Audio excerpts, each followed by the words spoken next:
to step it up and try and make it onto the same stage as Kelly Clarkson and Ruben Studdard. Like everyone who auditioned, they dared to dream the impossible dream.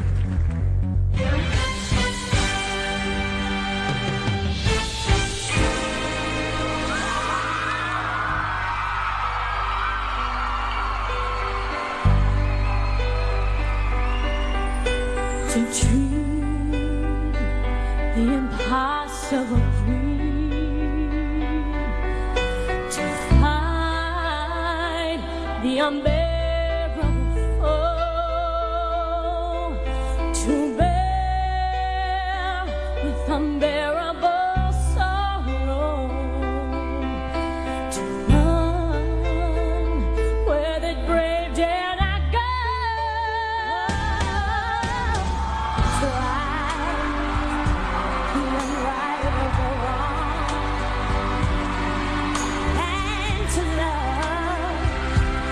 Chase from afar,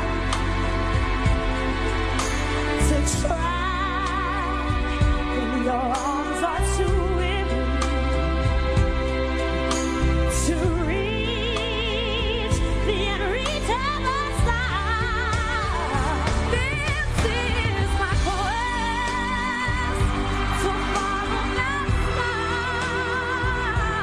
no matter how hopeless, no matter how far, to fight for the right, without question or pause, to be willing so much, marching ahead for the heavenly cause. And I know if I only be true to this glorious prayer, that my heart will lie peaceful and calm when I'm laid to my rest. And the world will be better for him.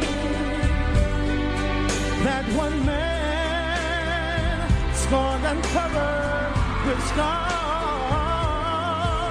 Still strong with his last ounce of courage.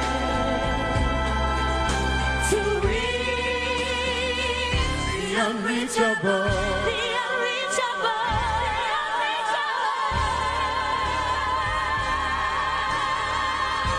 And we'll always reach the impossible.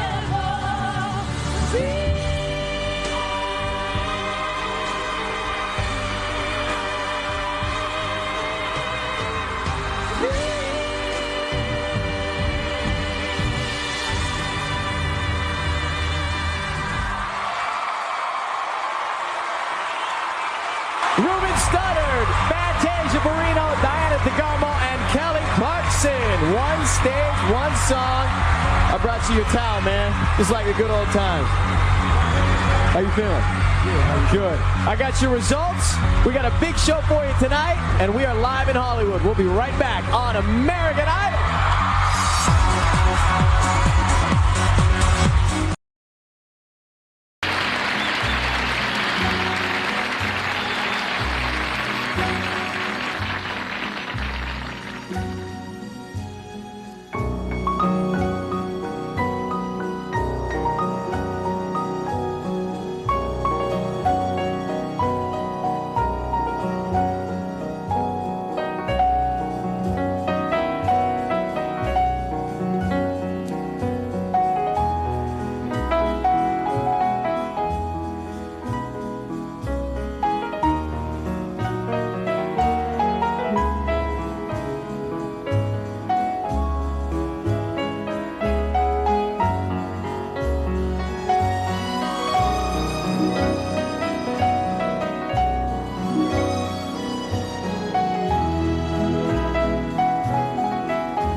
far than you are,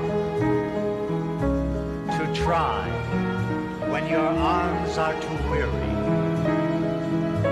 to reach the unreachable star. This is my quest, to follow that star, no matter how hopeless, no matter how far, to be willing to give when there's no more to give, to be willing to die so that honor and justice may live. And I know if I'll only be true to this glorious quest, that my heart will lie peaceful and calm when I'm laid to my rest.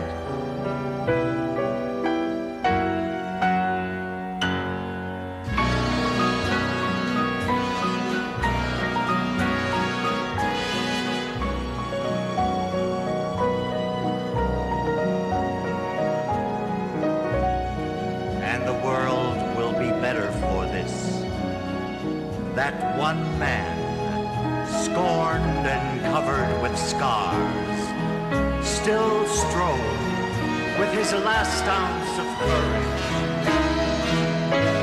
to reach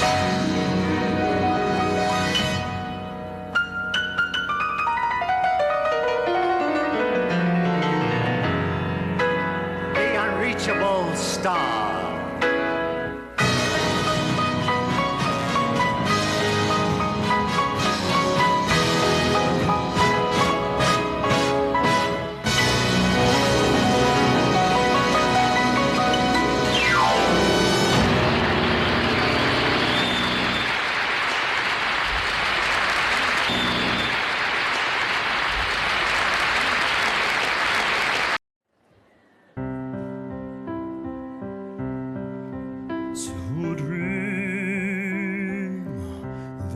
impossible dream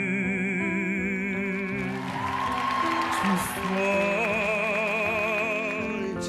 the unbeatable foe, to bear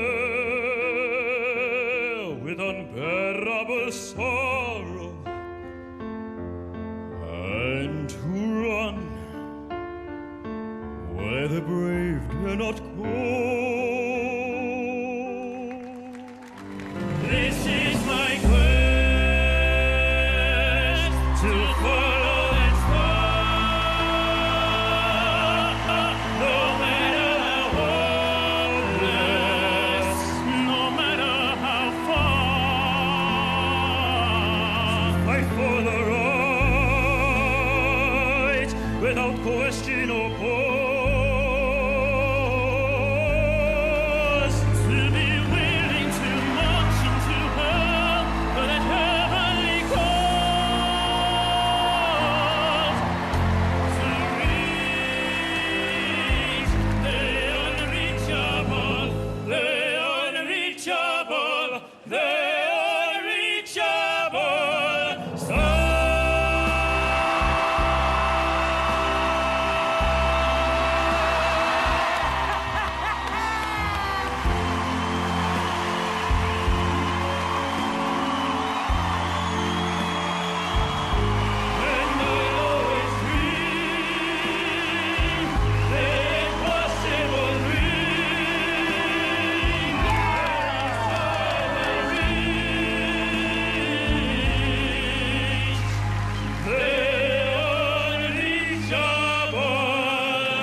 Okay? You okay? Are you okay? Yeah, I'll be all right. Are you sure? Yeah. You seem a bit I'm unsteady on your tired. feet. Your nan. The mission of each true knight is duty, nay, is privilege. To dream the impossible dream, to fight the unbeatable foe, to bear with unbearable sorrow, to run where the brave dare not go, to right the unrightable wrong, to love pure and chaste from afar, to try when your arms are too weary, to reach the unreachable star. This is my quest, to follow that star, no matter how hopeless, no matter how far, to fight for the right without question or pause, to be willing to march into hell for a heavenly cause. And I know if I'll only be true to this glorious quest, that my heart will lie peaceful and calm when I'm laid to my rest. And the world will be better for this, that one man scorned and covered with scars still strove with his last ounce of courage to reach the unreachable star.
often asked if I have a favorite song, and there is a song that has a very special meaning to me, and I hope you share my enthusiasm for The Impossible Dream.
The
unreachable star.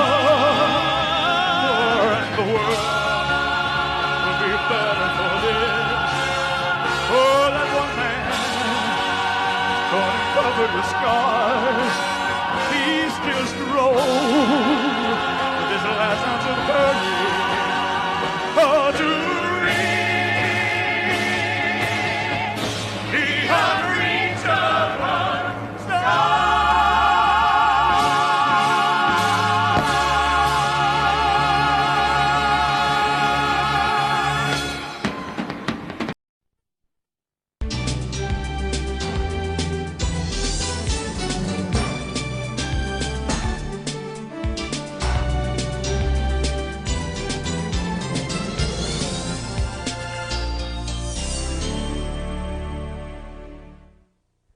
Walter Valentino Liberace began as a piano player for a local Milwaukee radio station and ended up playing Carnegie Hall. From his humble beginnings in Wisconsin, Liberace perfected an act which combined impressive piano playing with elaborate costumes, humor, and showmanship. Perhaps the only thing as extravagant as his flamboyant lifestyle was his generous spirit. His friends knew him as Lee, but to the world, he was Liberace. I'll be seeing you in all the old familiar places. Liberace was a genius, a real genius. I thought he was one of the greatest showmen that I ever saw in my life.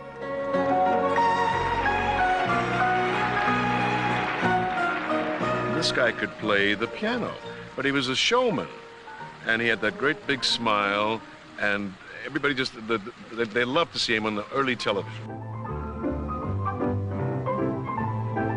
Start the day with a smile, and you'll never be blue. He was such a showman, you know. Oh, he was so funny, playing that piano and bouncing around on that bench. I just remember him and I smiled. Put a smile in his face. He was a darling person. He, of course, probably wasn't a really happy person because he had such a dual life, which he wanted to keep such a secret. And he didn't realize it was no secret. And he knew all of these diamonds and furs and feathers and cars and this great big extravaganza was silly, but fun silly. Ladies and gentlemen, Mr. Showmanship, Liberace.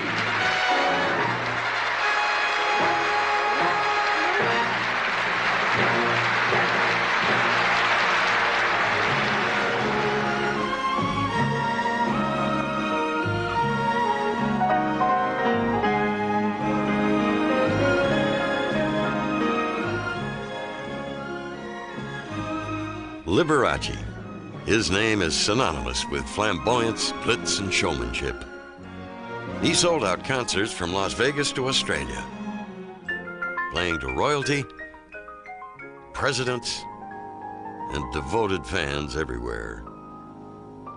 His Emmy Award-winning television series in the 50s was watched by more people than I Love Lucy. I don't care if it's August, December, or June.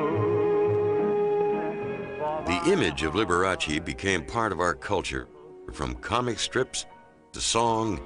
That's what happens when Liberace winks at me. From television to film. With million-dollar trappings, his lifestyle projected an image of extravagant excess. Every time I wear this, I think of what Mae West once said when she said, "Too much of a good thing is wonderful." Although Liberace personified extravagance, his childhood was less than glamorous. In the early 1900s, after immigrating to America, Liberace's parents settled in a small suburb of Milwaukee. I was the third child of an Italian father who came from a fishing village near Naples called Formia. My father was a professional French horn player, and my mother, who is Polish-German, also came from a very musical family. There were 2 children already in the Liberace family, George and Angelina. And then on May 16th, 1919, twins. One died, and the survivor, a 13-pound boy, was named Vladzu, or Walter, Valentino after Rudolph Valentino, Liberace. As a child, Liberace was quite fragile and often sick, and his medical bills were a financial strain on his family. It wasn't an easy thing. I mean, he wasn't born with a silver spoon in his mouth, that's for sure. It was a poor, I would say a very poor childhood they had, but music came first. And when they would be rehearsing, and that was one thing the father and the mother made sure that they did rehearse. And George would be in the attic, Lee would be on the first floor playing piano. They were just brought up on music, even though they were very poor. Growing up with music all around him, Liberace could already pick out tunes on the piano by the age of 4. By 7, he was playing Mendelssohn's Midsummer Night's Dream. In that same year, he met his idol, the ex-Prime Minister of Poland, the great Ignacy Jan Paderewski, one of the century's most celebrated musicians. His mother had worked for Paderewski in the old country. And during his American tour, he took time out to see the Liberace family.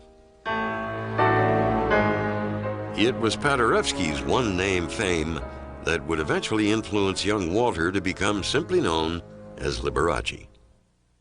Realizing young Liberace's potential, his father sought out a more serious instructor at the Wisconsin School of Music. He hired Florence Betray Kelly to teach his son the classics. Florence was also the staff pianist at a local radio station where Liberace was first exposed to various types of music. The classics came easy to him, but so did ragtime and boogie-woogie and show tunes. After seeing how talented he was, his teacher arranged for a scholarship so that he could continue his study. Even with the scholarship, there was little money, so the family continued to struggle to make ends meet.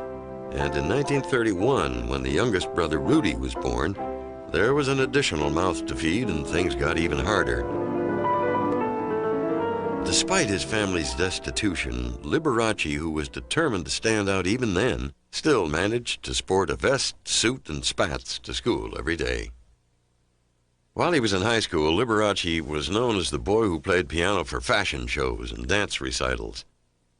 At just 17 years old, he became the regular guest soloist on his music teacher's radio show and became the principal breadwinner for his family. When he graduated from high school in 1937, the caption under his yearbook picture read, "Our Wally has already made his claim with Paderewski, Gershwin, and others of fame."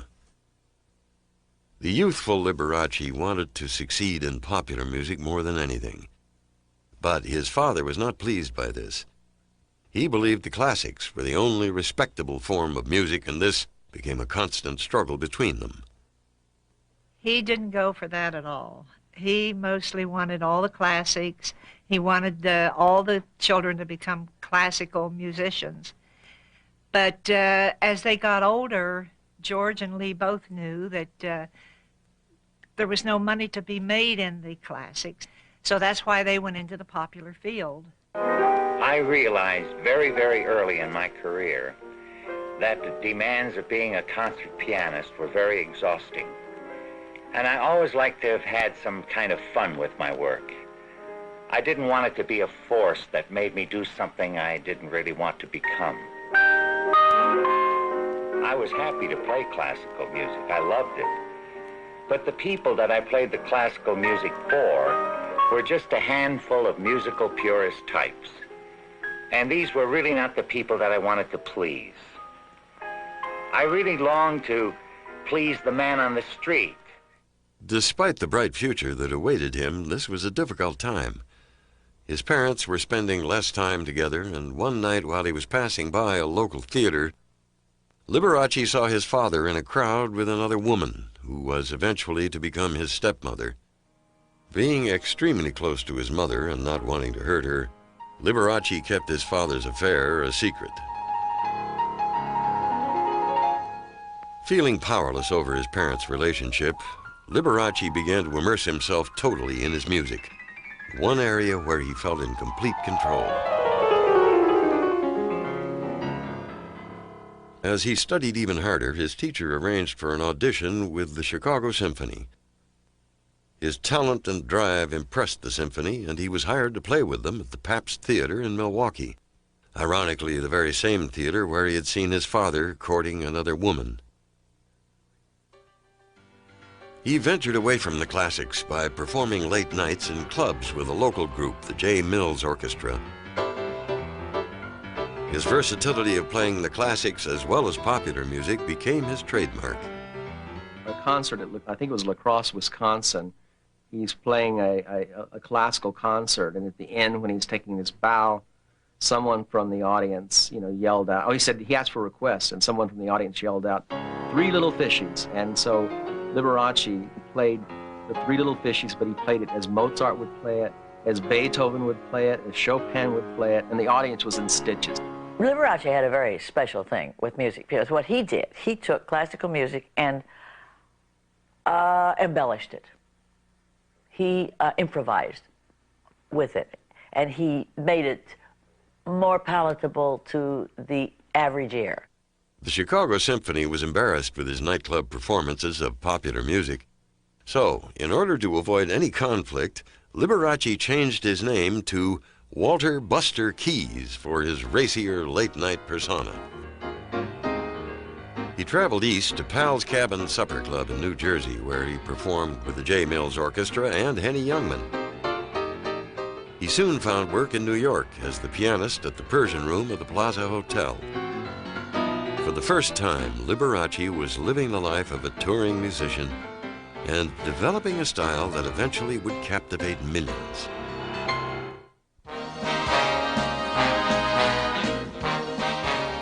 Liberace was living in New York playing at local clubs when war broke out in 1941. He was exempted from military service because of a childhood back injury. His brother George, however, enlisted in the Navy, where he conducted the Navy Band. That same year, Liberace's parents broke up. A bitter divorce then further estranged Liberace from his father and cemented the bond with his mother. The father divorced his mother, and he just resented the way his father treated his mother, and he did everything in the world to make up for what his father didn't do. At 22 years old, in an effort to define who he was as an entertainer, Walter Valentino Liberace officially became just Liberace. He began his recording career at the end of the war by making several singles with small labels, all using this new persona. And it was at this time that his brother George joined him in New York and started accompanying him on violin. His father asked George to go to New York to be with Lee and sort of be a father-type image, I guess. And that's how they got started together. George was his manager for a while and also his conductor. And they would, as they would go between shows, they would get in the car and they would see a high tower off in the distance.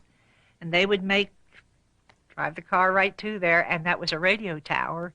They would drop off their records there.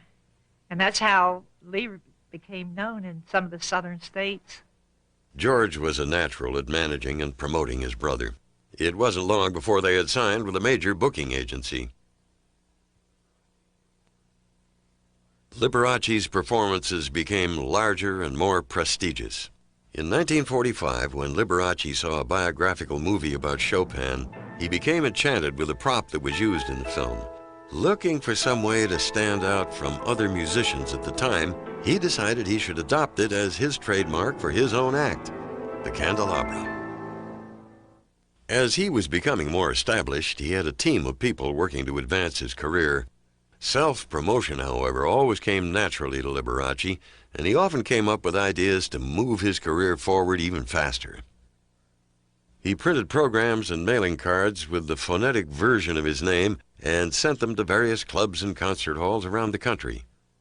the talent buyer for the New Frontier Hotel in Las Vegas received one of these cards and hired Liberace for his first Las Vegas engagement. From the very beginning, Liberace's style and flair seemed right at home in Vegas, and before long, audiences and other performers were taking serious note of this piano player from Milwaukee. Even the infamous Bugsy Siegel saw Liberace's potential and wanted to hire him away from the frontier to play at his own hotel, the Flamingo.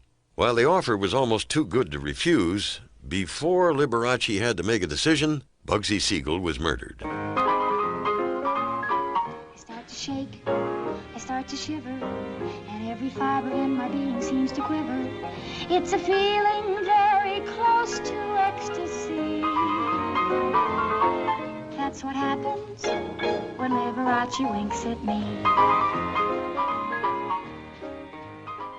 He performed and socialized with the likes of Jimmy Durante, Sophie Tucker, Judy Garland, and Debbie Reynolds.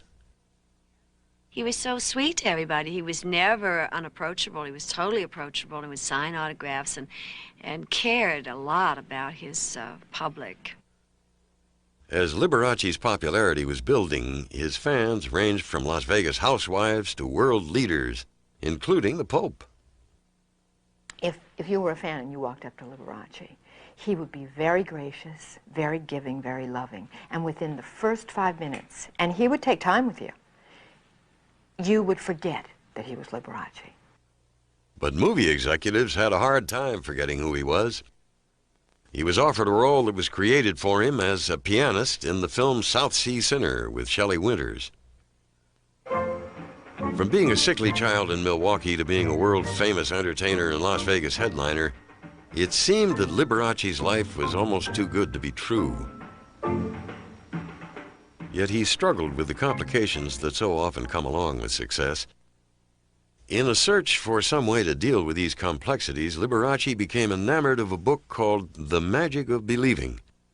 The book confirmed his belief in affirmative thinking, and it became his Bible, and he studied it for the rest of his life. We were both plodding along, not really getting anywhere, until we read a certain book, The Magic of Believing, by Claude Bristol. It changed Lee's life. To the extent that Prentice Hall put out a Liberace edition, and it had a white cover with his logo on it, and it was his edition of that book. Now, until I read that book, quite by accident, I was the same person with the same energy and talent, but nothing ever worked out because of my attitude. But this book changed both our attitudes towards ourselves. And that's when you get dynamite. Liberace's popularity was exploding. He dazzled audiences at every performance, and as he became more focused on his career, Liberace looked to exploit his talent even further. His brother George invited veteran manager Seymour Heller to see their act. I do two things when I'm watching a talent the first time. I watch first, see how they look and how they do what they do when they come out. After they start performing, I then look at the audience.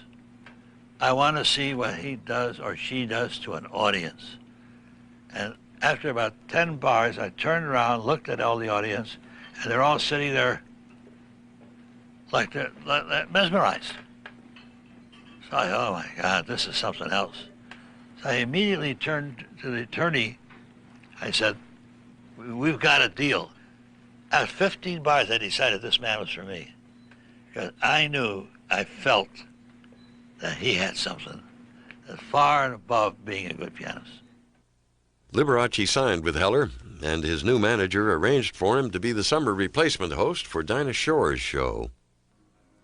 Immediately, people noticed his natural charisma shining through the television screen. The national exposure really gave his career a boost, and he soon signed a syndication deal for his own network show. Halfway through the show's first rehearsal, the director told Liberace that he should not look into the camera, that it was simply not done in television, that he should address the studio audience. But Liberace, realizing that his bigger audience was at home watching their television sets, ignored that direction and insisted on playing to the camera directly. And a whole new intimate style was born on network television. The Liberace show was so successful it was syndicated to 180 stations throughout the country. Although there was no admission price for the show, women were so taken with him that they were paying up to $50 for tickets. With over 45 million viewers, Liberace became a household word. But along with success of this magnitude comes a price, and Liberace paid dearly. He paid with his privacy.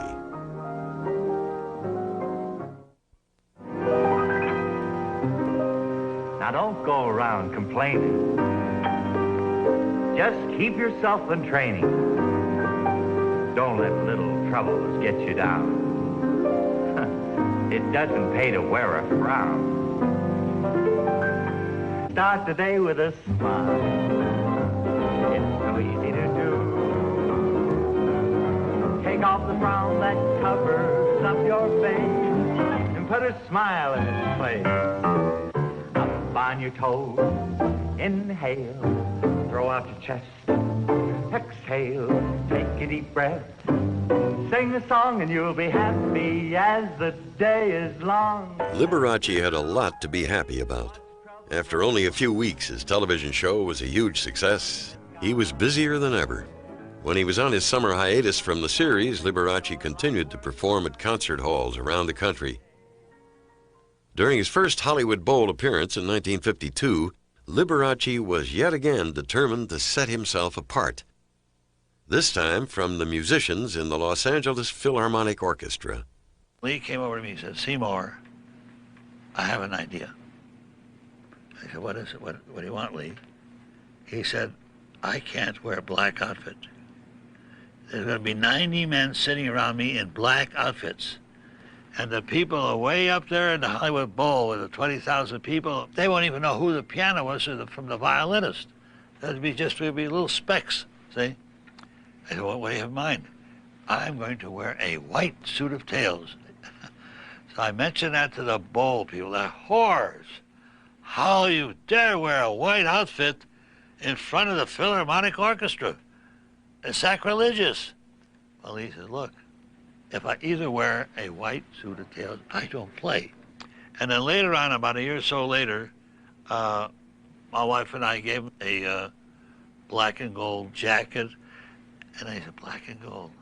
So that was the next step. After the black and gold, then there was rhinestones. And on and on and on. While his wardrobe was growing, so was his popularity, and he soon signed his first major recording contract with Columbia Records, and his first 3 records went to the top of the charts. In 1953, he won 2 Emmy Awards for his television series. Success as a performer was his, but he knew that to attain success as a musician, he would need to conquer the more serious classical audiences at more prestigious venues.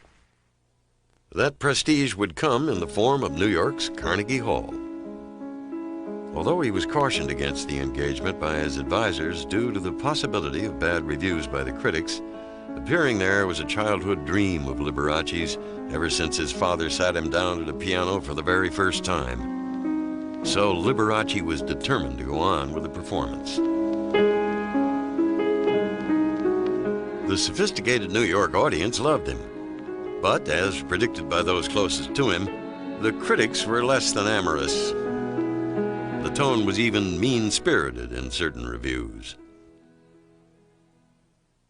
Even though the reaction from the critics was harsh, he and his brother George were crying all the way to the bank.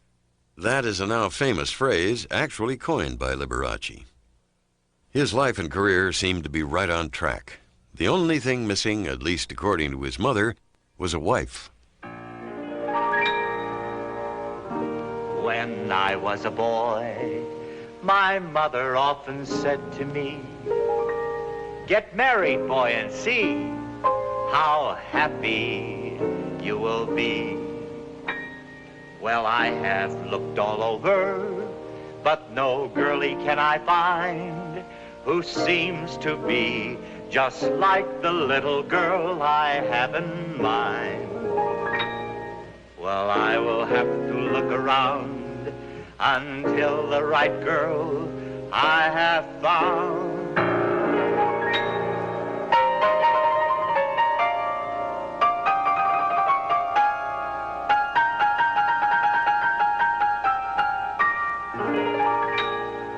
I want a girl just like the girl that married dear old Dad. He began to date Joanne Rio, who lived across the street from him in North Hollywood. She was a showgirl at the Moulin Rouge nightclub. They fell in love and announced their engagement. But they met with an insurmountable resistance to the marriage, both from Joanne's father and from Liberace's female fans. The fans were furious that he would dare devote himself to any other woman than his mother, and Joanne's father was convinced that Liberace could never make his daughter truly happy. Liberace acquiesced and broke off the engagement. Once again, he turned to his career and continued his demanding touring schedule. Studio head Jack Warner saw Liberace perform in San Francisco and offered him his first starring role in a feature film. Again, Liberace's friends and manager warned him against it, claiming it was very chancy to try and translate his gifts to the big screen. However, Liberace would not be dissuaded. Warner Brothers released Sincerely Yours, and although the critics praised Liberace and the film, the box office numbers were dismal. The studio executives explained this by saying people would not pay $1.25 to see a star they could see for free on television. Even with the movie's failure, Liberace's popularity was growing beyond his expectations. He earned over $7 million from his television series, which was more successful than ever.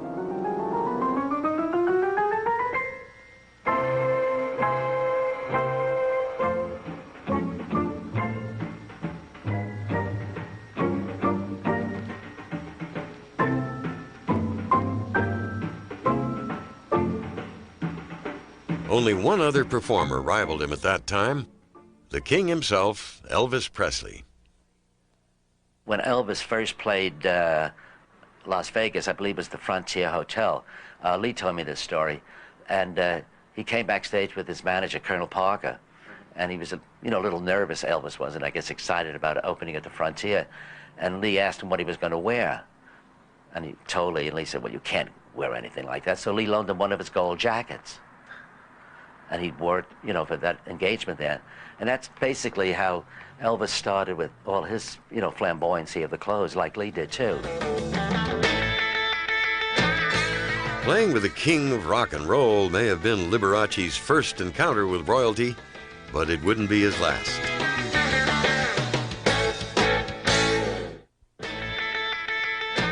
In the mid-50s, Liberace was one of the biggest stars in America. He sold out houses wherever he went. He played with the king. Now it was time to play for the queen. He was invited to England for a command performance. It seemed life was treating him royally, but his trip to England was bittersweet. Gossip columnist William Connor, better known as Cassandra, wrote that Liberace was an appalling man, the biggest sentimental vomit of all time, slobbering over his mother, winking at his brother, and counting the cash every second. A sugary mountain of jungling claptrap wrapped up in such a preposterous clown. Liberace was incensed. He sued the newspaper for libel. There is a sort of cancerous journalism that is out to destroy a person. And this is very difficult to correct. Nobody kids myself more than I do. I think the public...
very, very much. Thank you, ladies and gentlemen, for your wonderful welcome.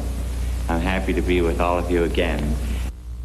What you've just viewed is the opening segment of a television show that was the payoff after years of struggling and hard work for Walter Valentino Liberace. Don Feddersen, producer of My Three Sons and Family Affair, was responsible for Liberace's first TV show. Network executives had turned Liberace down, thinking no one would watch a piano player. There was no action. But Feddersen persisted, got the half-hour show on TV, and the rest was history. The station fought off sponsors. Then came syndication. Critics panned the show, forgetting that only the public can make a star. Liberace not only held on to his ratings and audience, ultimately the program was carried on over 200 American stations plus 20 foreign countries. A chronological accounting of the life of Liberace would be exceedingly difficult. Therefore, what you're about to view is various segments in his life which led to the acceptance of a unique talent who preferred to be called an entertainer, not a pianist. Much of what you're about to see came from Liberace's personal photographs and films, which he had transferred to video. And where better to start than with Salvatore Liberace and Francis Zukowski, his father and mother. Salvatore Sam Liberace was born in Formosa, Italy in 1885. In 1902, at the age of 17, he emigrated to America and met Polish-American Francis Zukowski. They married in 1910. 4 children were born to this marriage: George in 1911, Angelina in 1914, Liberace Walter Valentino in 1919, and Rudy in 1931. Liberace was a twin child. The other was stillborn. A French horn player, Sam, to bolster the family's income, bought a store which was managed by Francis. Oh, here's some wonderful pictures of my high school days. I started up a little dance orchestra in school, and it was called the Mixer Orchestra. Lee's first job was playing a piano in a local bar. He played the part of Haile Selassie in a school play. And then came graduation from high school, the class of 37. And I remember I was full of ambition and plans for the future. Sam and Francis, musically inclined, encouraged their children to take music lessons. George's interest was playing the violin. And at age 17, he had turned professional.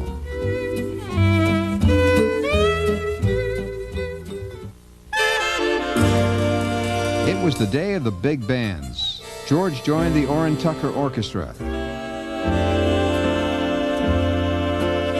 The many one-night stands throughout the country was to provide George a background which eventually was of great value to Liberace. The Steel Pier in Atlantic City was a long way from entering the world of gambling. Crowds enjoyed the music, the ocean, and the dance of the moment, the jitterbug.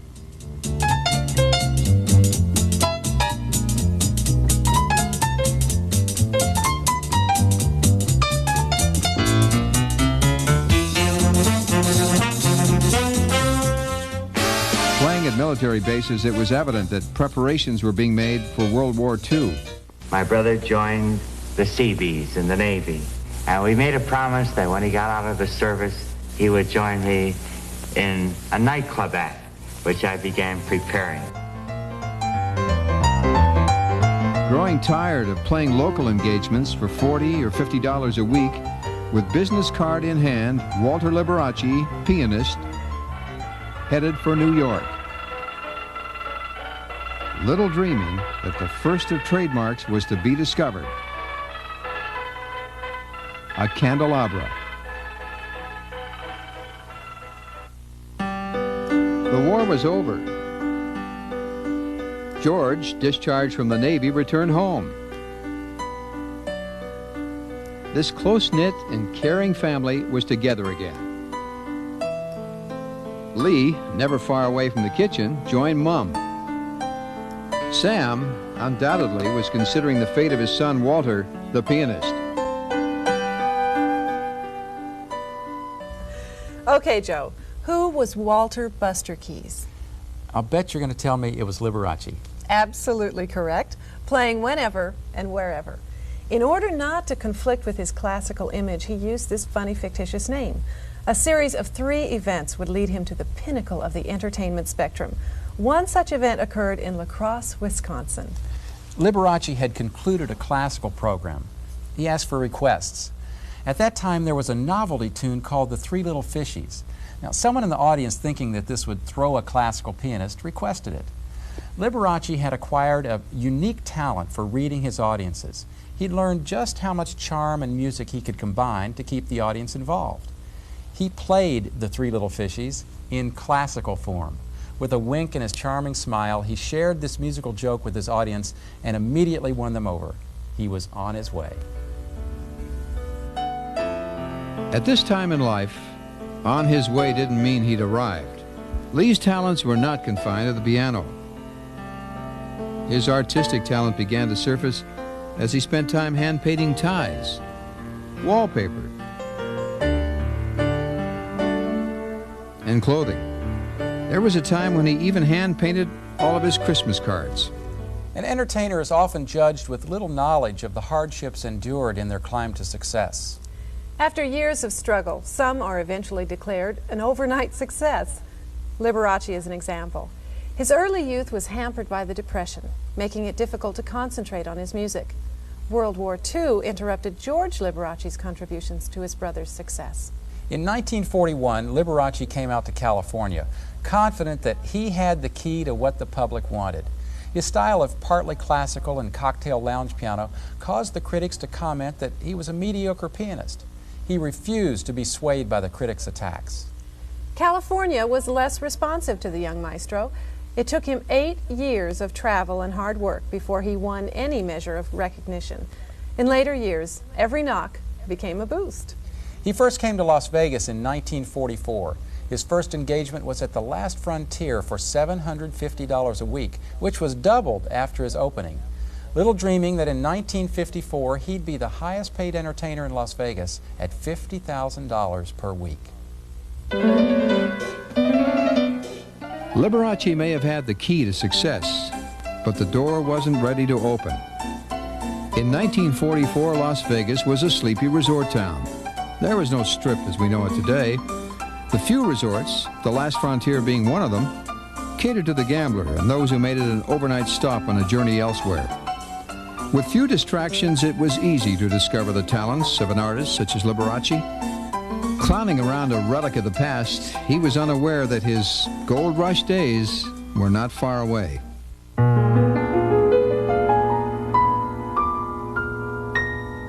There were 3 events in the evolution of Liberace. Playing Three Little Fishies at the end of his classical concert in La Crosse, Wisconsin. The Hollywood Bowl, where he changed into something a little more spectacular. White full-dress tales.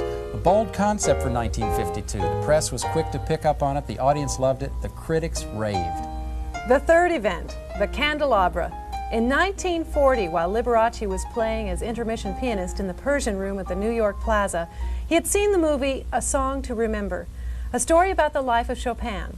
In one scene, a candelabra was placed on the piano, revealing to the audience of critics that they were hearing Chopin and not Liszt playing the piano.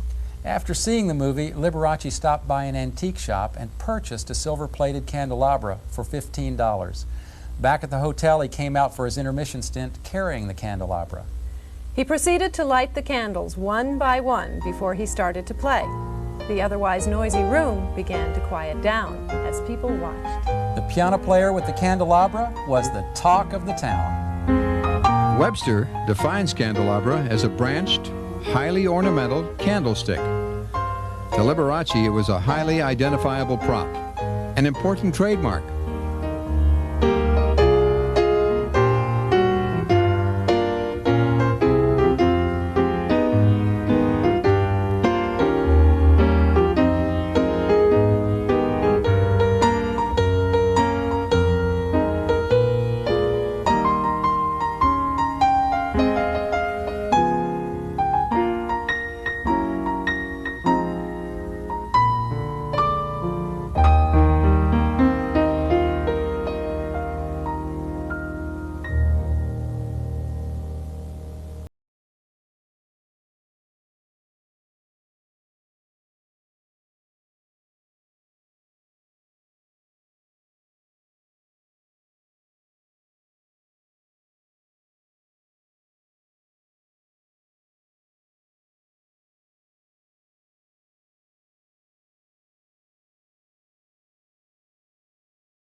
In 1952, Liberace was to play at the Hollywood Bowl in California. Concerned that the sold-out audience of 20,000 wouldn't see him against the black tuxedos of the orchestra, Liberace opted for white tails to make certain he would be seen. This startling costume for a concert performance prompted one reporter to ask Liberace what he planned to wear for his next engagement. Liberace looked at his sister sitting next to him wearing gold lame. He promptly replied, "A gold lame dinner jacket." This was the day that put him on a shuttle to stardom. Mr. Showmanship had arrived, and the world of entertainment bowed to the spectacular. The Hollywood Bowl started what Liberace claims to be a very expensive joke. It provided the opportunity that would one day earn him the title Mr. Showmanship. Performers didn't feel they had arrived until they played the Palace Theater. He played the Palace in New York. He played the Palace in Las Vegas. Lee's national publicist, Jamie James, had this to say. He knew then that gimmicks worked, so the costumes were one that would actually premiere in Las Vegas. This unique entertainer captured the attention of all. From the RKO Golden Gate on the Pacific Coast to the RKO Palace on the Atlantic. WNBC Radio in New York. The Radio City Music Hall. He broke a 50-year attendance record there with his Easter Spectacular. A talent of this magnitude did not escape the eye of Her Majesty, the Queen of England. Along with other greats who had appeared before her, Liberace was so honored. No matter where he appeared, crowds surrounded Mr. Showmanship. As Edward P. Helene of the Milwaukee Sentinel put it, and we quote, "Besides the beer that made Milwaukee famous, there are Alfred Lunt, Gilda Gray, Hildegard, and Liberace. And the greatest of these, box office-wise, is Liberace." He was one of us. He could laugh at himself and had as much fun as his audience. There wasn't anything he wouldn't try if it entertained his audience. He wasn't Sinatra, but he sang. He wasn't Astaire, but he danced. He wasn't Richard Burton, but he tried acting. And he wasn't any better than many of us. Outrageous costumes flying over the stage, all for the delight of his audience. He remembered well his early struggles, and he gave other outstanding artists opportunities he never had. He was Mr. Showmanship.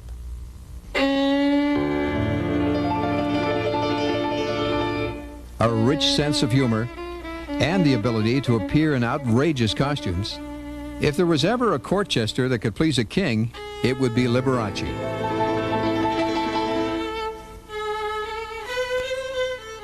While King George fiddles, Liberace danced with this charmer called Elvira. A little-known fact about Liberace was that he thought he'd like to be a dancer. He took dancing lessons so that he could include a bit of the dance into his shows, from a waltz to a soft shoe. And if you think it was easy, try rehearsing with the Radio City Music Hall's Rockettes.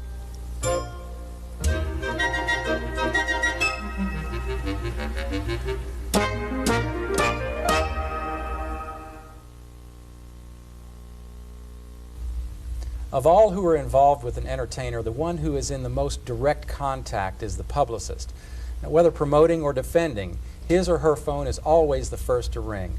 Las Vegas's freelance publicist, Mary Reddig, was responsible for Liberace's local publicity. Nick Naff, former executive director of publicity, public relations, and advertising for the International Hotel, later to become the Las Vegas Hilton, and Anna Natisse, Liberace's fur designer.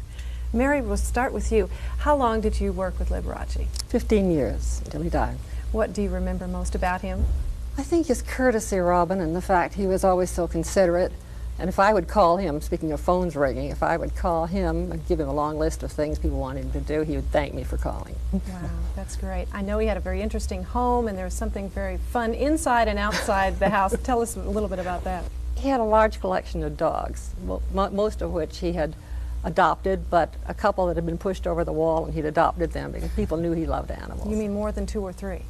Lots more than 2 or 3. Lots more than 2. Now, Nick, Liberace was a very flamboyant person. Does that make it a publicist's dream or a nightmare?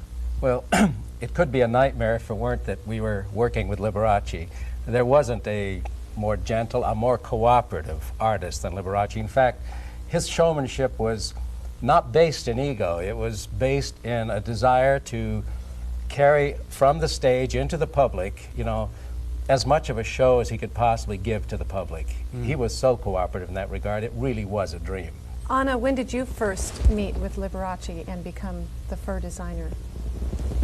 Lee walked in my salon almost 18 years ago at the TODOS Hotel, and our relationship lasted till the last time I saw him in his Palm Springs home, just before he died. What was the first fur you ever designed for him? The Black Diamond Cape, who received a lot of national publicity with thousands and thousands of rhinestones and hundreds of tails.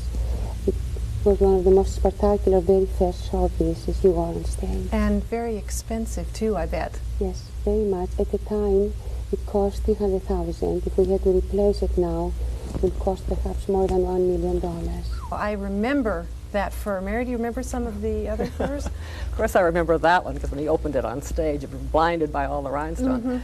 But the one I particularly was associated was a white, tell me again, Anna, what it was. A white shadow fox. Shadow fox that he wore on stage also. It had a long train. It was very spectacular. Yes. And for a London TV magazine, they wanted him photographed against the Las Vegas skyline in that wrap, which he was on a July day, very hot. And as soon as he got back to his house, he called me and he said, Mary, you don't think they'll think I really wear things like that on the street. Nick, do you remember any other photos that you were involved with Liberace? Oh gosh, there were so many of them, and most of them spectacular, but there was one that was quite memorable. He allowed himself to be placed into a small sign company bucket and hoisted 60 feet into the air to light a candelabra that was being held by the famous Sunset Strip showgirl that was turning around. She was 40 feet high. Oh my. A daring man Yes, as well. yes. Anna, what do you think? Do you think there'll ever be as flamboyant a star as Liberace? Never, never as a star or a human being or as a friend. Will never be another like Lee. Thank you. Mary Reddick, Nick Knapp, Anna Natisse.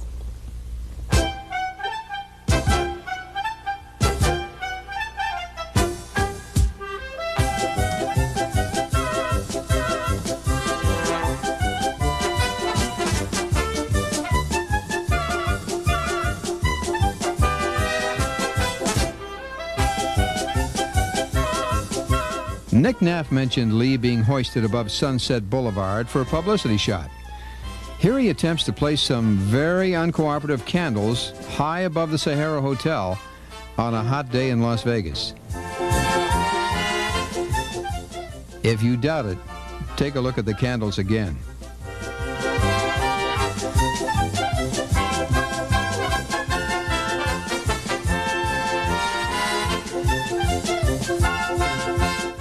Known for being a good sport, able to take a joke as well as give one, he was willing to subject himself to many publicity gags that other performers would strenuously object to.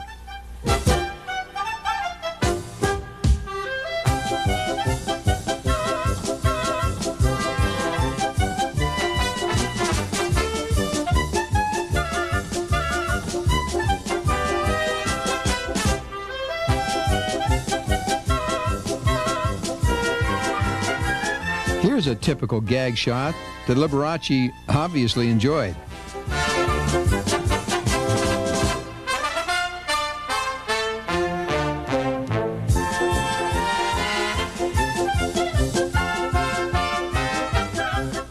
Now there's a jackpot anyone would like to win.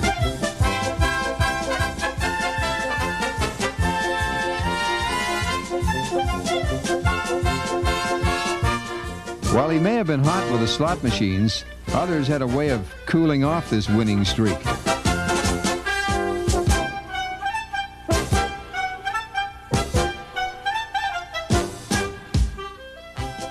It's obvious he enjoyed this publicity session, and so did his audience.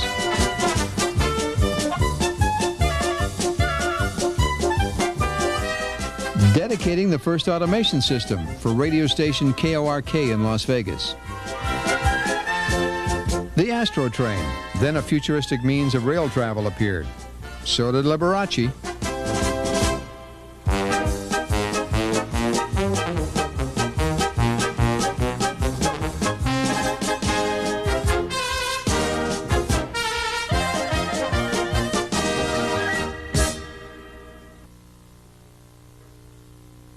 He was tireless at autograph sessions, and when he ran out of photographs, at one such event, he later mailed 2,500 to fans who had been disappointed.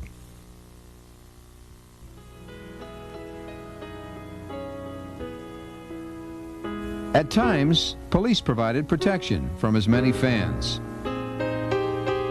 He gave private concerts at convents. A home concert by Liberace so inspired this woman, it's said she left her iron lung to attend his next concert in a wheelchair. He was always available to his fans. He knew presidents before they were elected, and remembered them when they were elected. At home with costumed gorillas and chimps, or the greats of show business, he knew them all. It made us very happy to learn, ladies and gentlemen, that not only you were watching our shows, but other performers as well. And many of them invited me to be guest on their programs. Among them was Jimmy Durante, Red Skelton. But it was on the Jimmy Durante show that I surprised everyone with a new facet of entertainment for me, and that was dancing.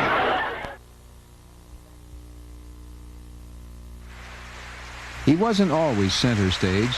He applauds Oscar nominee Jeff Chandler, who portrayed Cochise in 2 movies of the 50s, Broken Arrow in 1950 and Battle of Apache Pass in 1952. Later, backstage, he clowns around with Chandler, a rifle and a coonskin hat.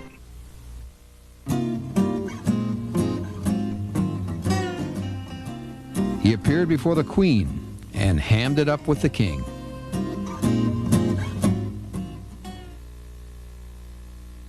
At a golf tournament, he watched the greats of show business: Bing Crosby, Bob Hope, and yes, that's Marilyn Monroe standing next to him. Liberace, Mr. Showmanship, a talent never to be forgotten. The burden of elaborate costuming, stage sets, staff, and opening acts had not yet arrived. There was still time for family get-togethers. Liberace's love for his mother was openly displayed. Today, many stars recognize that Mom was instrumental in furthering their careers. Barry Manilow and Jeffrey Osborne are two who consider their mothers were the strength behind them in the elusive chase for success in the environment we call entertainment. And so the Liberace family, close-knit, caring, obviously had an effect on Liberace. His audiences recognized this unique display of warmth and friendliness. Brother George's home was the focal point for family get-togethers, a family that cared for and loved each other. Open displays of affection were common. It appeared that George was first to use symbols of his profession, and then again maybe George got the idea from Lee. Lee, less in demand, had time to relax and enjoy the family. When one critic accused Lee of momism, his answer was the question, since when has it been wrong to love one's mother? Liberace's mother had a sister, Anne, who at the age of 12 entered a convent. After taking the veil, she assumed the name Sister Marie de Sales. Her interest in music was obvious. A frequent visitor, she and nephew Lee entertained the rest of the family.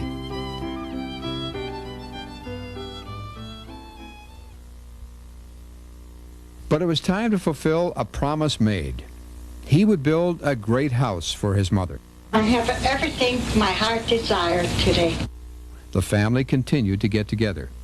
Liberace, Rudy, and George. Liberace, Sister Angelina, and Mom. The press wasn't very kind to Lee, and the public display he showed for his mother. Whether in the audience or backstage, he openly acknowledged the woman who encouraged him to continue his career during the lean years. It was an affection he shared with brother George as well.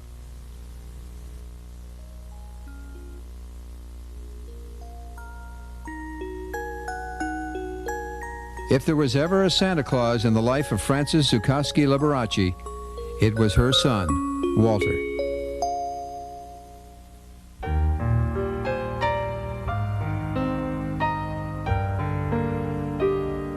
Remembering the Depression years, he vowed never to be poor again. His real estate holdings provided a means of fulfilling this promise. I can remember being very, very poor once and making a promise to myself that if I could do anything about it, I'd never be poor again. His publicist, Jamie James, comments. His real estate investments, too, have always been sort of gut feelings. I mean, there's no big research that takes place. He just doesn't, but they've all made money.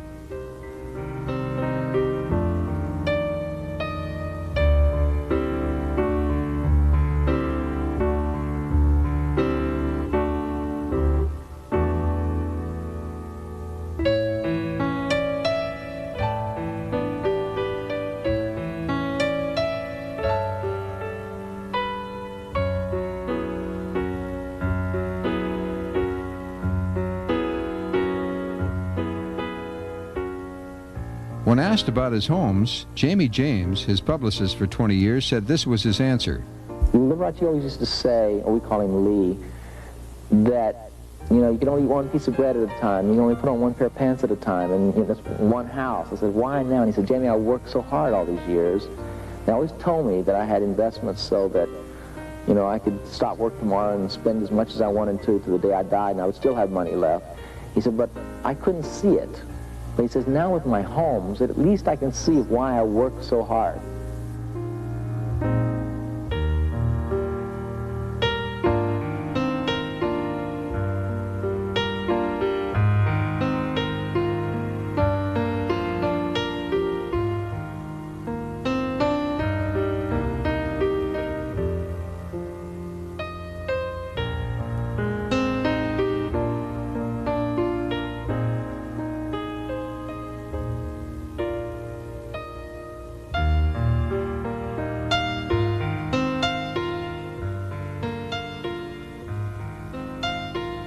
In Las Vegas, Liberace purchased 2 homes, joining them together to build this estate.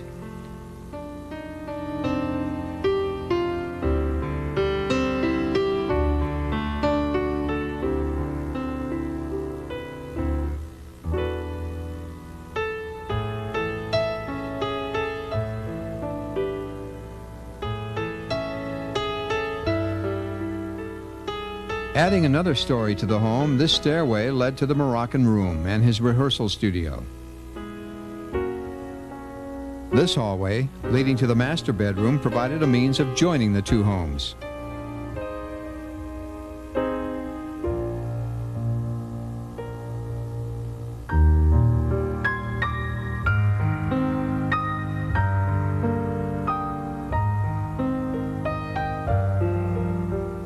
A reproduction of the Sistine Chapel ceiling was in the master bedroom, said to have taken over 2 years to complete. The doors closed on Liberace's 10,000 square foot home in Las Vegas, for on December 10th, 1988, it was sold at auction.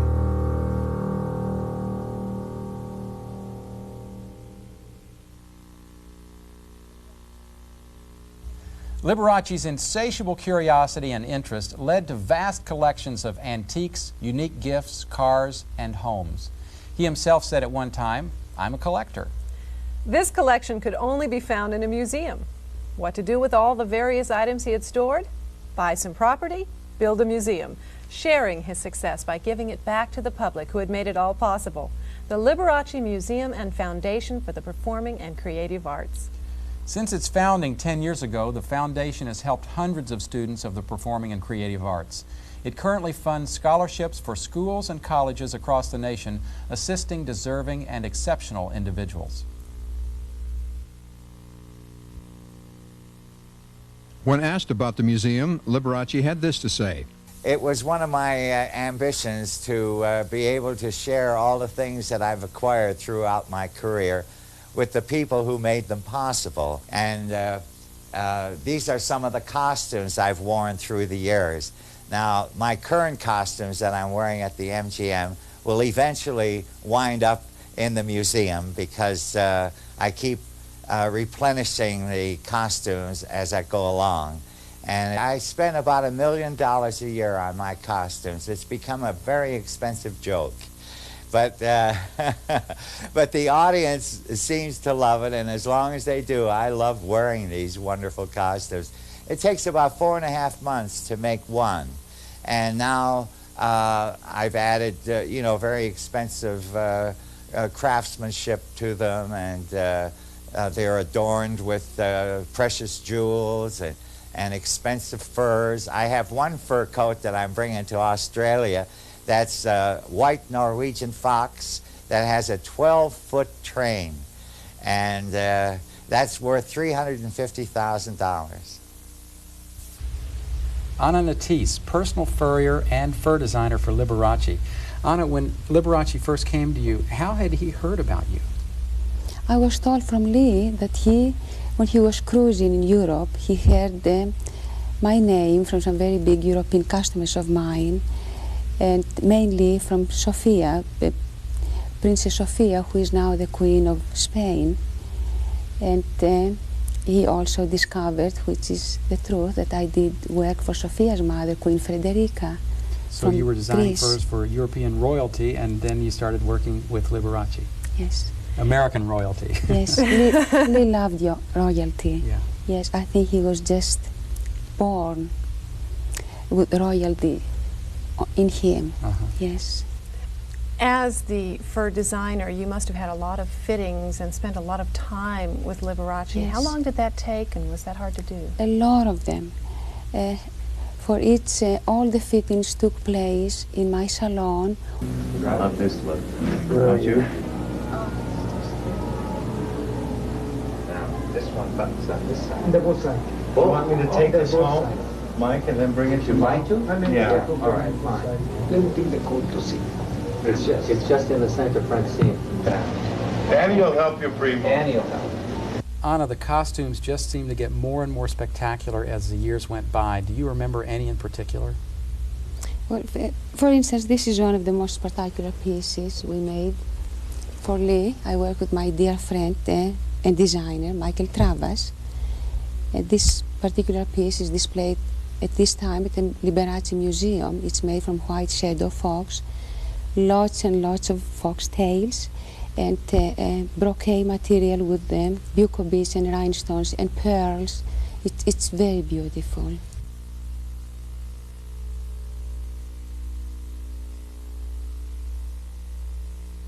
In the costume gallery at the museum, this 50-pound, 118,000-carat rhinestone is on display. Liberace explains.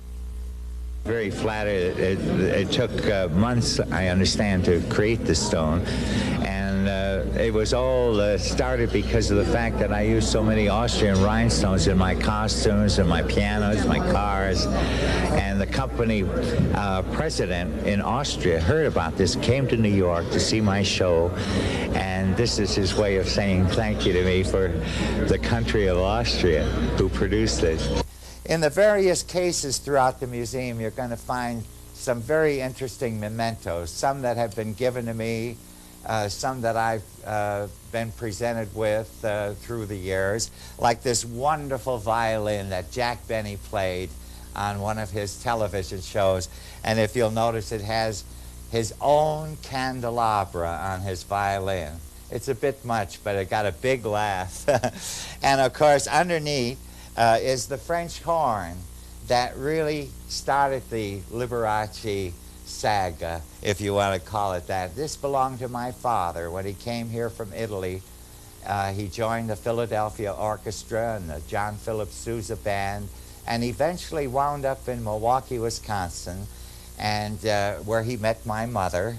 And then they began raising a family of musicians, and my brother George and I were two of the musicians in the family that stayed with it. We'll move over here to see some of the awards that I've been fortunate to receive through the years. The Governor's Award from the Governor of the state of Nevada, and the 2 Emmy Awards for my television series back in 1950s for the best show, the best new performer of the year. I'm very proud of these 2 Emmys. And another Entertainer of the Year award. And this one was given to me when I made the movie Sincerely Yours at Warner Brothers, and this was the trophy I got for that movie. This is an ostrich egg, and inside of it is a miniature piano complete with candelabra. People have these things made for me, and they send them to the museum. I think this is one of the funny ones. Are you ready for this? This is a musical chamber pot. It's never been used, but it's so clever. I felt it needed a place in the museum. And a beautiful piano here, and as we move over here, you'll find that there's a collection of miniature pianos that number over 500 from all parts of the world.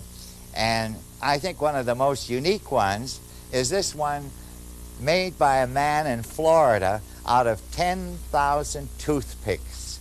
It took him months and months to make this, and that's one of the one-of-a-kind pianos that I have in the museum. I've been an incurable collector for many years. I think I owe that to my first European visit back in the middle 1950s. I discovered the charm of old world antiques, and I began acquiring things then. And you'll find a lot of those things in the museum. But over here I have some very proud possessions that were presented to me when I went to England.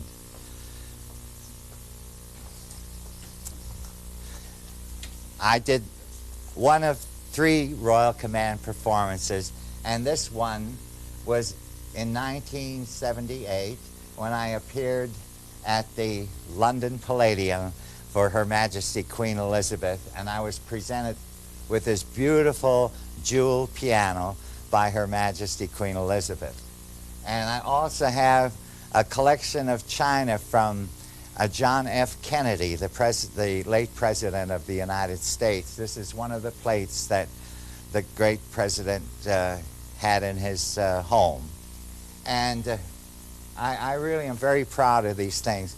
I have here 2 dolls that represent Rudolph Valentino and Pola Negri. Pola Negri was to marry Valentino, and I even have the wedding chalices that were to be used to toast their wedding. But then he suddenly died, and he never did marry Pola Negri, but they were engaged to be married. And so this is Rudolph Valentino's collection here. I was named after him.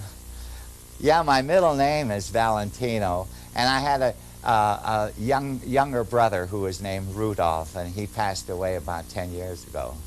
So we had a Rudolph Valentino in our family, and the reason for it, my mother, of course, was a great Rudolph Valentino fan.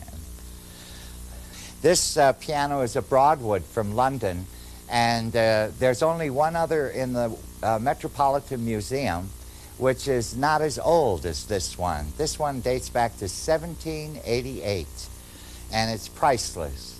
And this is the piano I have that I use in my shows at the MGM and at the Hilton Hotel here in Las Vegas. And I always say, I'm glad you like my piano. There are only 2 in the whole world like it. And I got both of them. This piano here was actually played upon by Chopin, and it was also used in the movie based on his life, A Song to Remember. And as long as you're so close, this is the costume I wore at the Royal Command performance in London, and it's a copy of the coronation robes of King George V. His robes were adorned with ermine, and mine were adorned with chinchilla. You know, the most wonderful memory I have of Queen Elizabeth was at the Royal Command performance. I played "You Made Me Love You," and the audience started singing. And it was the first time that the Royal Command performance had ever been televised. And the television cameras pointed up to the royal box, and on that television show, Queen Elizabeth was heard and seen singing "You Made Me Love You." I didn't want to do it. The Chopin piano was part of an estate that I came across in my travels, and it belonged to a privately owned museum. And in order to get this piano, I had to buy out the whole museum. I didn't want to do it, but I did. Everybody knows I collect pianos, but I think you'd probably be interested in seeing the Rolls Royce, the only one in the world that's red, white, and blue. It was designed for the bicentennial in 1976. And I had to get special permission to make it red, white, and blue from the Rolls-Royce company. Now you're going to tell me you didn't have any film in the camera.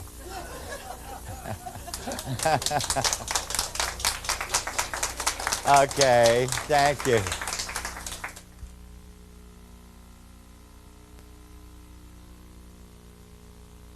It was Paderewski who influenced Liberace in the single usage of his name. Use the one name, boy. He did, even to the point of having it legalized by the court.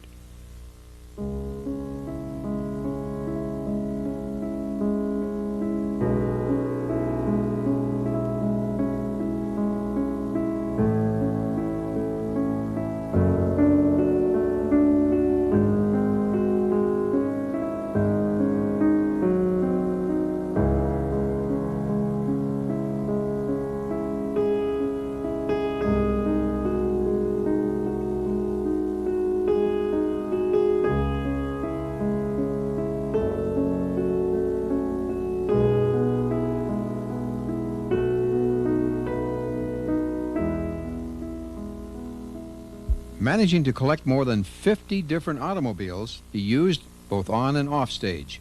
Well, I love cars. I love driving them myself, you know. Sometimes I put my dogs in the back seat, you know, and everybody, when they see a limousine go by, they always look in the back, you know, to see who's in the car, you know, some celebrity. And I'll be driving, and the dogs will be in the back, see. I got 12 dogs, so sometimes I fill the back seat with my dogs. I chauffeur them around.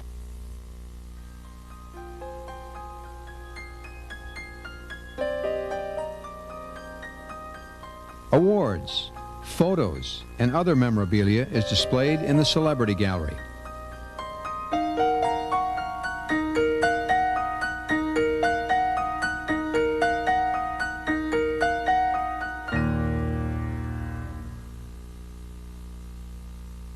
Hi folks, thank you for joining us at Liberace's Foundation for the Performing and Creative Arts. I'm going to pass a little information on to you that we hope will make your visit with us more enjoyable. You're standing in the ballroom of Liberace's Tivoli Gardens restaurant. It's a gourmet restaurant that he opened in 1983, closed shortly after his death in 1987. All of the items that you see in these display cases along the floor are gifts to Liberace from other people. The costumes that you see on the walls, each took a year to make. They're all individually done by hand, all hand sewn, all by the same designer. His name is Michael Travis. The furs that you see in the front of the room in the climate-controlled area average in weight from 140 to 200 pounds. The furniture that you see in this gallery is beautiful antiques from Liberace's Palm Springs home. After you've viewed everything that you'd like to here in the ballroom, folks, you come to the back of the room, down to your right, behind that glass, into Liberace's apartment. The living room of the apartment is now a gift shop, and you go back onto the sidewalk to visit the gallery that he opened in 1979. If you have any individual questions that you'd like to ask me while you're in here, don't hesitate to come up to me. I'll be glad to help you. We'd also like for you to know that $250,000 a year goes in scholarships from this foundation. 26 schools and universities throughout the country are receiving the money. You may not take photographs, folks. We'd like to have you browse at your leisure. Thank you once again for coming. Enjoy yourselves. Well, Look me over. I didn't get dressed like this to go unnoticed. You want to know something? When you wear costumes like these, you have to be very careful how you sit down. No kidding, if the beads are turned the wrong way, it's murder. One bead will do it. Well, here I have done a couple of numbers, and you want to know something? I'm warm already. So you know what I was thinking? Why don't I slip out and get into something more spectacular? What do you think? All right? Okay. Well, now, what do you think? It's a little different. You know, ladies and gentlemen, as you can imagine, I take a lot of kidding about my costumes. And of course, you know, I only wear them on the stage, you know, when I'm doing a show. I never wear them on the street like some people think. Oh, God, I'd be picked up for sure. Okay.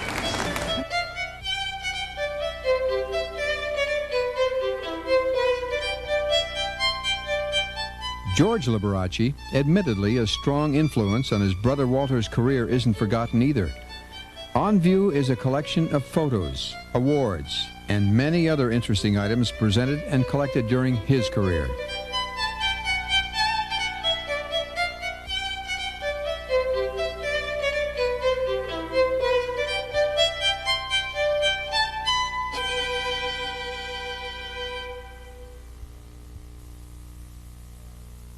We've seen his cars, his furs, his furniture, and other items in this unbelievable collection. But there's more to be found in the library.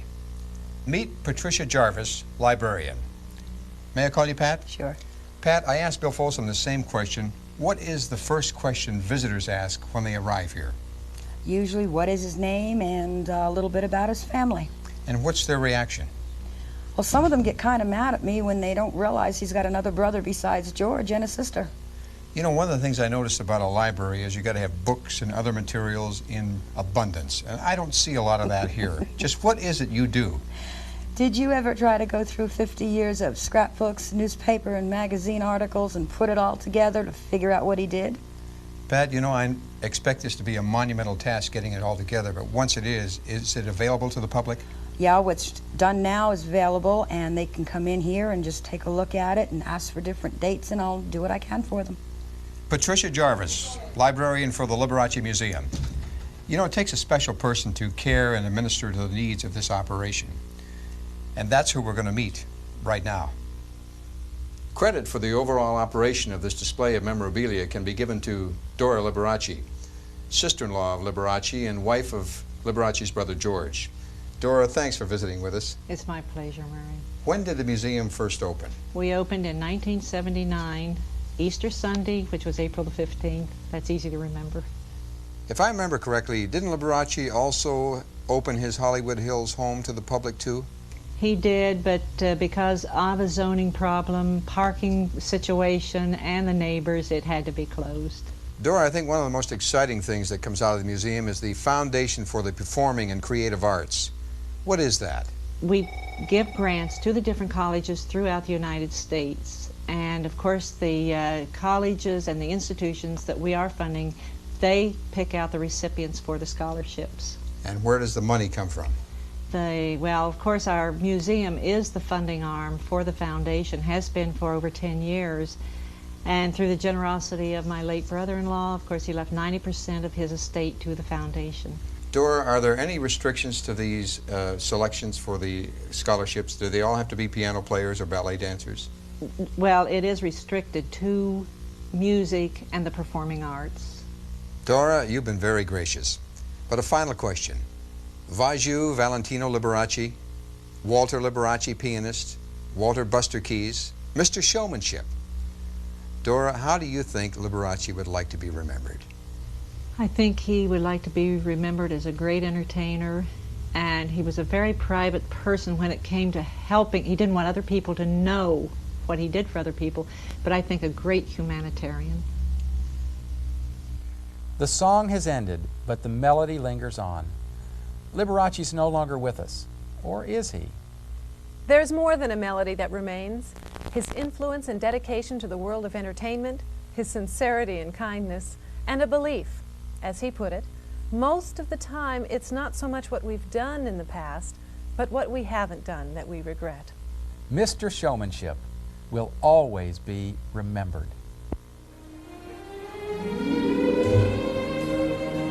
I'll be seeing you in all the old familiar places that this heart of mine embraces all day through.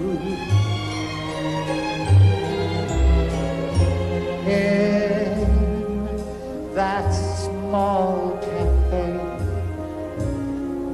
the park across the way. Oh, I feel like the Pope. The children's carousel, the chestnut trees, the wishing well. Thank you. I'll be seeing you in every lovely summer's day,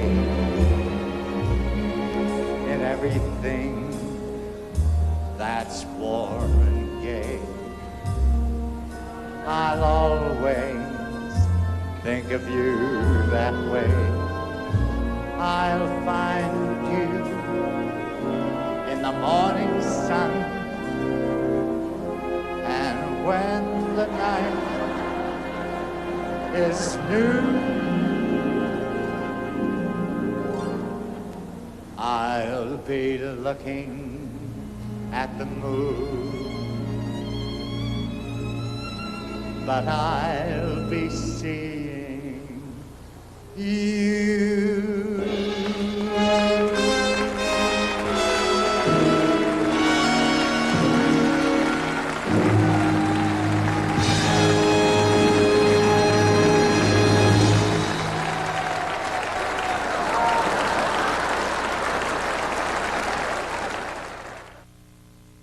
Thank you very much, folks, and welcome back to the show. My first guest tonight will be appearing right across the street from us at Radio City Music Hall on April 18th through the 29th. Mr. Showmanship himself. It's a pleasure to welcome Liberace.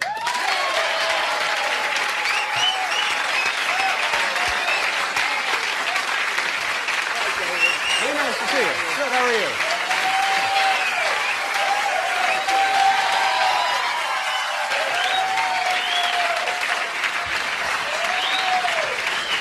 How are you? Hi, David. Nice to see you. Did you see Paul's lava lamp there? I sure did. I love it. Yeah. That's how I started.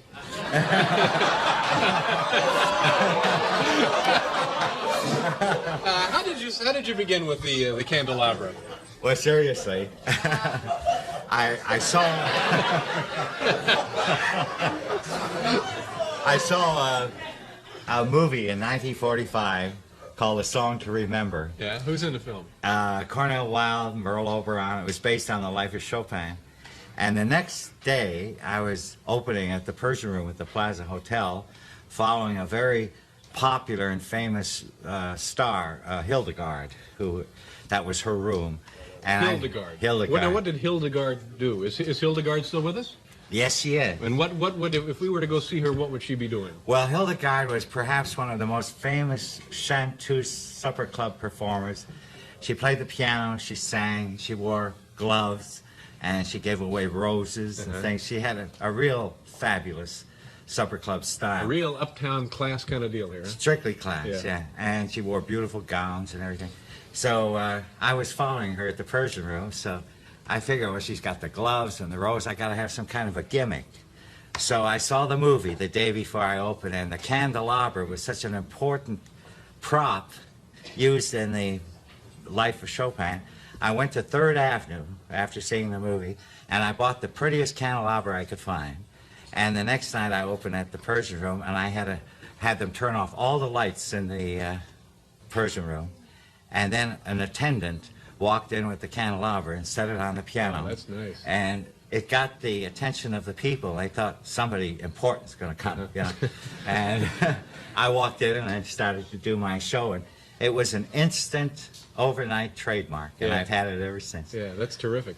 Let me ask you about your name. Now, you mentioned Hildegard. Yeah. And then Paul and I were talking about the other night, Cher. See, I maintain if Cher wants to be a serious actress, she's got to come up with a last name. and your name is Liberace. Now, was there ever another? Yes. Is that your real name? Was it part That's of a my name? family name. It's your family name. My father's name, Liberace. And I was christened Polish for Walter, which no one could pronounce, called Władzu.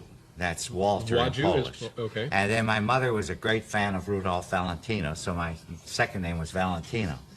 So I was Walter Valentino Liberace, and that took up the whole sign, you know. So we dropped the first two names, and I legally became a one-name person. I vote with one name, I have a passport in one name, and sometimes I have a little problem explaining it. You know, I said, you got to have a first name. Yeah. You got it. I said, why? My friends call me Lee, so that's it. I have a painting at home that's signed Letterman. Did you ever paint? No, I never did any painting. Well, somebody's using your name. Is it a nice? It's very nice. Well, what kind of work is it? I hesitate to tell you. I have it in the bathroom. But it's a nice painting. You're obviously very proud of it, then. No, it captures your attention. No, this is the first I've heard of this. You know, when you're sitting, I gotta have something to look at. No, but I mean, it's a good painting. Yeah. It really is. It's Well, I don't know the person who did it, but that's It's interesting. just Letterman Letterman. is not a common name, by the way. I didn't think so. No, That's no. why I thought maybe you had a business going on. That's why I'm just changing my name to Dave, I think. Now, I wanted to ask you about, did you ever work under any other name, but we got to go away here. Think that over. I will. And then we'll come back with Liberace, folks. Come on back. Liberace is here. Tell me about this picture, if you will. This is there's got to be a great story with this. If not, it's a great picture anyway. Oh, thank you. The first time Elvis Presley ever played Las Vegas, he was booked on a bill with Freddie Martin's orchestra at the Frontier Now, that Hotel. right away sounds like a mistake. It was. Yeah. Yeah. And the kids loved him, but he wasn't, at that time, he wasn't ready for the adult audiences in Vegas. And Colonel Parker, who is a friend of mine, said, would you come over and do some publicity pictures with Elvis? And so we traded jackets. He's wearing my jacket, and I took his guitar. And this picture went all over the world. And Elvis was so impressed with the fact that I wore sparkly jackets. He said, could I wear a sparkly outfit in my next movie? Would you mind, you know? And He so thought that you owned the rights to wear a sparkly jacket. This is his jacket, which I gave back to him. Yeah, a sedate little number there. And in his next movie, he wore not only a gold lame jacket, but he had pants to match. Oh, heavens. So you were, in a way, responsible for a change in his wardrobe. You right? know, ever since that picture was taken, we were very good friends. Every opening night, he would send me a guitar all made out of flowers, and I would send him, on his opening night, a piano all made out of flowers. He was Big a time real stuff here. nice guy. What year was that taken, you know? That was taken in 1956. Yeah. Now, you brought up the clothes and so forth, and you got some things here, some items. I want to get back to the thing about another name that you may have worked on. But we have here a list entitled Liberace the Collector. Do you mind if I share with the folks some items on here? It's a collector. I'm anxious to hear. A $150,000 floor-length black diamond mink coat, lined with 40,000 2.5 carat Austrian rhinestones. What's that, just for the house? A velvet cape covered with $60,000 worth of chinchilla, styled after the coronation robes of King George V and especially designed for Liberace's first Royal Command performance. My, oh my. Here's some jewelry. Is it all right if I read this on Sure. Okay. A candelabra ring with platinum candlesticks and diamond flames. Oh, you have that one I here. have that one. Oh, can we show? Oh, Sure. my goodness. It's this one over there. There you go. There you go. Oh. And what's that plain little thing on your small finger? Let's see. Oh, brother, what is that? That's 3 tours of South Africa. Oh, At the end of each tour, my promoters gave me a diamond ring, so I wanted to wear them all at once, but I ran out of fingers. So when I got home, I said, put those 3 rings together so I can wear them all at once. Let me see. Tell me about this giant purple stone here. What is that thing? Well, this is probably the ring I'm most proud of. This was given to me for the Royal Command performance that you It was mentioned. originally a paperweight, though, wasn't it? Originally Actually, a doorstop, then a paperweight, and now... It was designed by the same jewelers who do all the jewelry for Her Majesty Queen Elizabeth. So I'm very proud of it. I've never bought a piece of jewelry for myself. It was all been given to me. The Baron Hilton gave me the piano ring, which is air-conditioned. Oh, heavens, that's unbelievable. And this is the piano watch, which my manager gave me for my 35th anniversary in show business. Uh-huh. And now I'm about to celebrate my 40th That's right, you're 40. anniversary. Yeah. And this is a watch with my nickname on it. This is I right mean across a here, yeah. bracelet with my nickname. We're going to have to get to some welders' masks for the audience. The glare here may be a little intense. Well, those are some amazing pieces of jewelry. Tell me now about ever having worked under a different name. Did that? Yes, I did. I didn't choose the name. I was about to be soloist. This is when I was about 19 years old with the Chicago Symphony Orchestra. And back in those days, I was also appearing with a dance band, the J. Mills Dance Orchestra, and we were on a very popular radio show called the Fitch Bandwagon. The Fitch Bandwagon? Fitch Bandwagon, Is that still on the air? No. That went out with the big band, didn't it? And the Chicago Symphony Orchestra manager found out that I was playing in a dance band, and he was very upset. He said, unless you use a different name for your dance band work, we won't let you perform with the Chicago Symphony Orchestra. So I went to the orchestra leader, J. Mills, and I said, you got to give me a different name for at least 6 months. After I play with the Chicago Symphony Orchestra, then I can use my real name. Right. So he had to come up with a name, so he called me Walter Buster Keys. Oh, that's good. Terrible name. Yeah, that wouldn't look good in diamonds on a bracelet. No, sirree. But you'd be surprised, the name caught on. It did. And to this day, I have people come up to me and they say, you know, I used to know a piano player by the name of Buster. Are you Buster? Do I look like the Buster? You're going to play something for us tonight, You aren't want me to? Oh, yeah, if you don't mind. Welcome back. Coming up on this program tonight, we're going to take a 5-minute break with our own beloved Bob Rooney, also from Educating Rita. Julie Walters is here Monday. Shelley Winters will be on the show, Tom Dreesen, and plenty of fun. You will be at Radio City Music Hall. This is the room that was built for you. This is a perfect match. Have you ever been there before? I've seen many shows. In fact, I just saw the Christmas show, which was spectacular. And it really, first time this year, I really got... But you've never worked in there, huh? Never did. I worked the Roxy Theater years ago. And you're going to use all the stuff, right? Everything. The yeah. dancing water, the what cars, else? The lasers, the smoke bombs. I'm bringing all the pianos. Yeah. Everything. So that's April, what are the dates? I open the Wednesday before Easter, and I'll be there for 10 performances. And this is to help celebrate your 40th anniversary in That's showbiz? right. That's amazing. What are you going to do tonight? Well, if it's not too late, I'd like to let some of that holiday music out that I heard today. We would be delighted. I was inspired by it. This is a nice touch. Liberace, ladies and gentlemen.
Wonderful. Wonderful. Thank you very much. Have a good New Year's.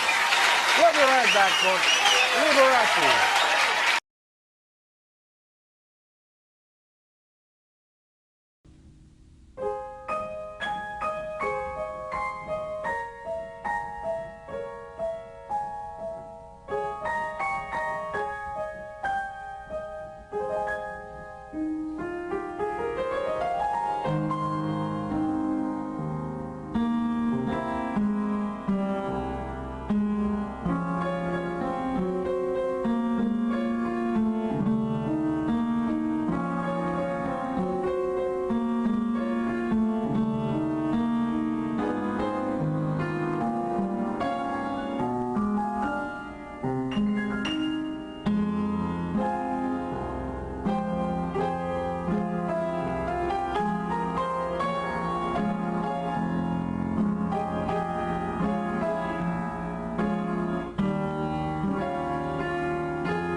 Thank you, ladies and gentlemen.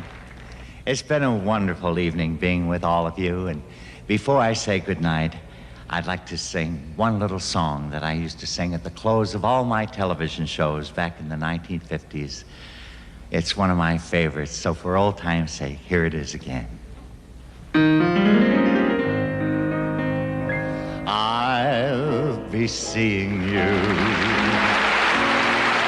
all the old familiar places that this heart of mine embraces all day through. In that small cafe, the park across the way, the children's carousel, the chestnut trees, the wishing well.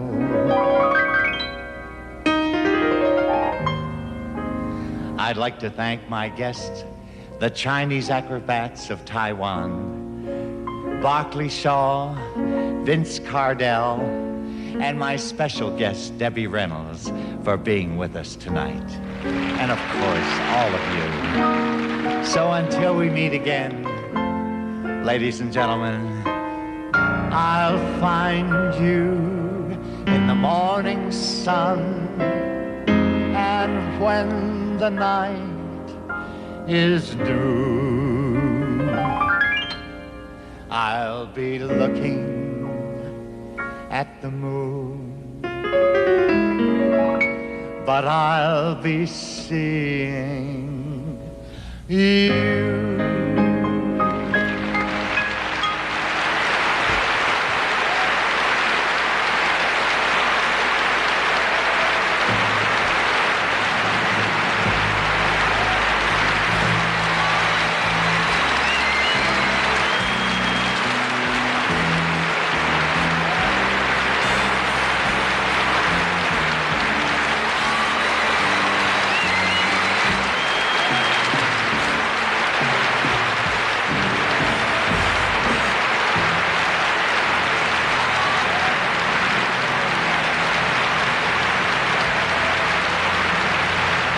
You've been a beautiful audience. Bless you. But now I must fly.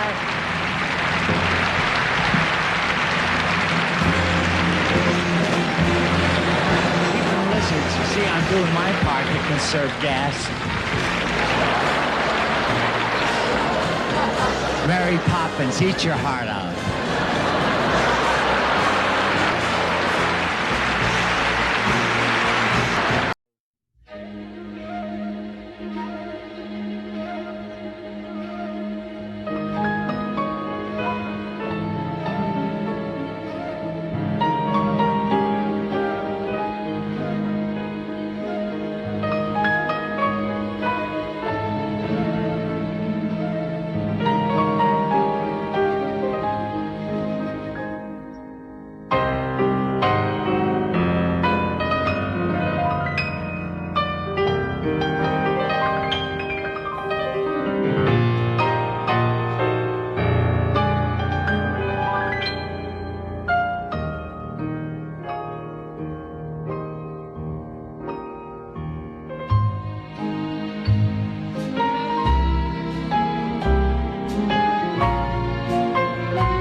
is due.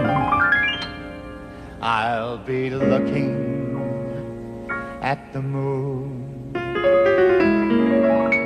but I'll be seeing you.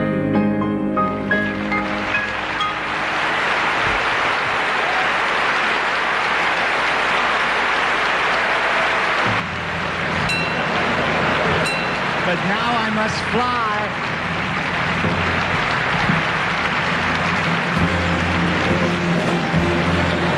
Even lizards, you see, I'm doing my part to conserve gas. Mary Poppins, eat your heart out.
for you now Beethoven's first movement of the D minor.